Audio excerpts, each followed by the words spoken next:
दर्शकों स्वागत है फिर से आपका आर वीडियोज़ पे। और दर्शकों सिलसिला चलता ही रहता है और हर एक शख्सियत को हम आपके सामने लेकर भी आते हैं। और आज फिर एक शख्सियत को हम लेकर आए हैं, उदय सिंह पुंडीर जी, जो कांग्रेस से भी हैं और अखिल भारतीय से भी उनका संबंध है। तो बहुत बहुत उनका स्वागत करते हैं अपने स्टूडियो में और हम उन्हीं से जानेंगे कि क्या क्या तैयारियाँ हैं 2022 का जो चुनाव आने वाला है। स्वागत है सर आपका, बहुत बहुत धन्यवाद जी। तो सर अभी क्या देखा जा रहा है कि क्षेत्र में क्या चल रहा है? देखिए, क्षेत्र में जैसे 2022 जो है आगामी चुनाव आ रहे हैं जी, नज़दीकी हैं। अब भागदौड़ शुरू कर दी है, सभी पार्टियों ने शुरू कर दी है, सक्रियता बढ़ा दी है। तो हम लोग लगातार कम से कम पिछले कई वर्षों से लगातार क्षेत्र में लगे हुए हैं, वहाँ की समस्याओं से भली भांति परिचित हैं और समय समय पर मांग भी करते रहते हैं।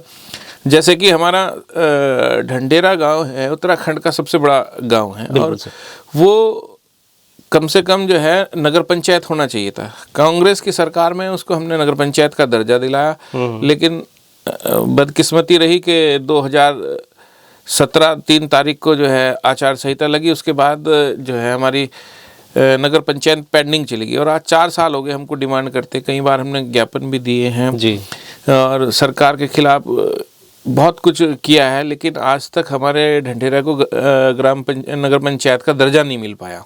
और सबसे बड़ी बात यह है कि हमारा जो क्षेत्र है ये राजनीतिक शिकार बहुत ज़्यादा हुआ है। हमारे यहाँ सबसे बड़ी समस्या है पानी की समस्या, पानी निकासी की समस्या है।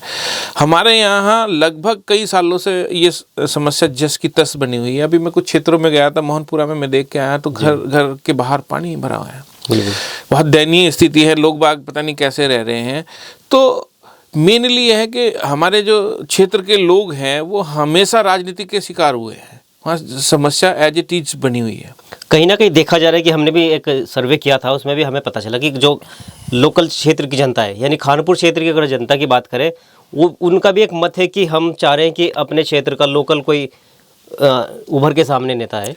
देखिए, हर कोई चाहता है कि कोई भी जो जनप्रतिनिधि हो उसके क्षेत्र का हो, तो उसके नज़दीक का हो। तो संभवतः उनको ये लगता है कि भाई हमारे नज़दीक का है तो समस्या लेके कभी भी जा सकते हैं, समस्या आधी रात भी जा सकते हैं और कम से कम जो है आदमी के टच में तो कम से कम रहेंगे। अगर बाहर का कोई प्रत्याशी आता है लड़के चला जाता है, पता ही नहीं लगता है कि भाई बाद में हमको जाना कहाँ है, हमने अपनी समस्या का समाधान लेके किसके पास जाए, कौन है। तो जाहिर सी बात है, जनता आज की डेट में जागरूक है और वो चाहती है कि हमारे जो क्षेत्र का प्रतिनिधित्व करे तो वो हमारी खानपुर विधानसभा का ही व्यक्ति हो। रुड़की से अगर लक्सर जाने की हम बात करें, एक रोड थी जिस पर बहुत सारे झगड़े भी हुए और अगर हम बात करें तो उस पर बहुत सारे धरने देकर लोगों ने सड़क पे लेटना भी शुरू किया, बहुत सारे धरने भी दिए गए। लेकिन क्या कारण था उसका कि इतने समय बाद उसका भी बनने का भी नंबर आया? देखिए, मैंने आपको अभी पहले भी अपने वक्तव्य में कहा कि हम लोग राजनीति का शिकार हैं जी। ऐसा नहीं है कि मतलब इतने साल से जो है ना एक सड़क के लिए हमने धरना प्रदर्शन किया। आपने देखा होगा ये जो घोषणा की है वो भी इसलिए की है कि हमारे जो सेवा दल के प्रदेश अध्यक्ष हैं राजेश रस्तोगी जी, उन्होंने 31 जनवरी तक का ये दिया था कि भाई अगर इन्होंने उस समय तक इस सड़क का निर्माण कार्य नहीं किया तो हम आत्मदाह करेंगे परिवार के सही।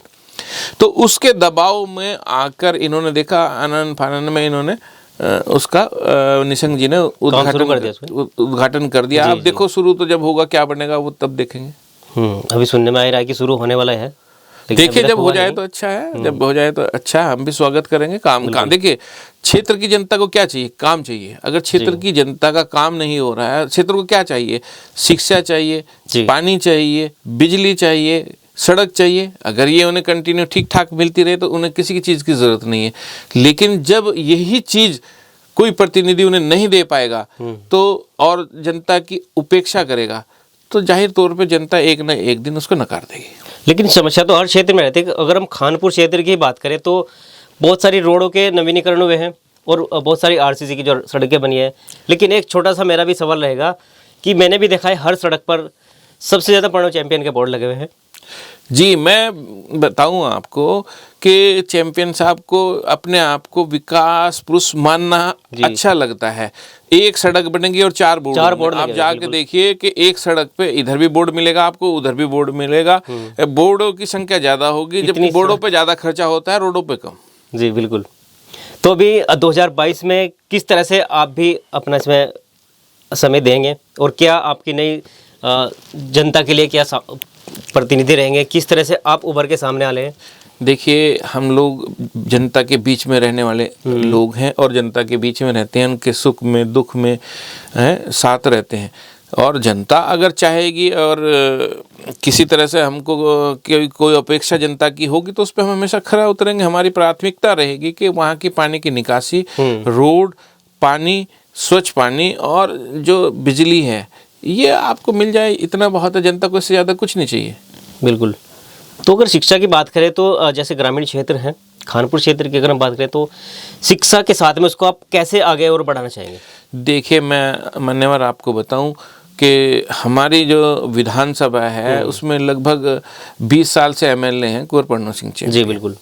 ठीक है, अगर मैं इस बात को कहूं कि वो कतई झूठ नहीं होगा कि अगर हमारे पास में प्राइवेट संस्थान ना हो, प्राइवेट स्कूल ना हो तो एजुकेशन का स्तर 0 है। कोई सरकारी स्कूल हमारे यहाँ इस लायक नहीं है जो गरीब बच्चे जो है शिक्षा ग्रहण कर सकें, है ना। जो प्राइवेट स्कूल तो हमारे यहाँ बहुत है और उसी वजह से हमारे जो क्षेत्र का आसपास का शिक्षा का जो लेवल है वो थोड़ा ऊंचा है।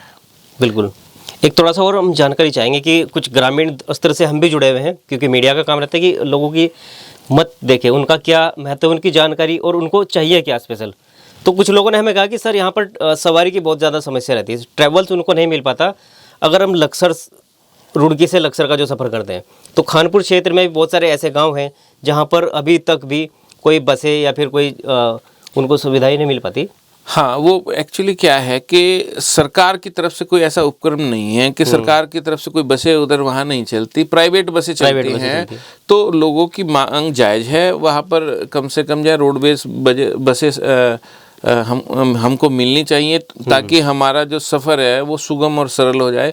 वैसे तो अगर हालात देखें इस रोड की तो कोई भी आदमी उस रोड पे सफ़र करना पसंद नहीं करता। बिल्कुल। तो चलिए सर, इसी तरह से हम आपको तमाम जानकारी देते रहेंगे और बहुत बहुत धन्यवाद आपका जो नमस्कार, आपने हमारे लिए समय दिया। तो दर्शकों, तमाम जानकारियों के साथ आप जुड़े रहिए आरवी न्यूज़ पर। धन्यवाद।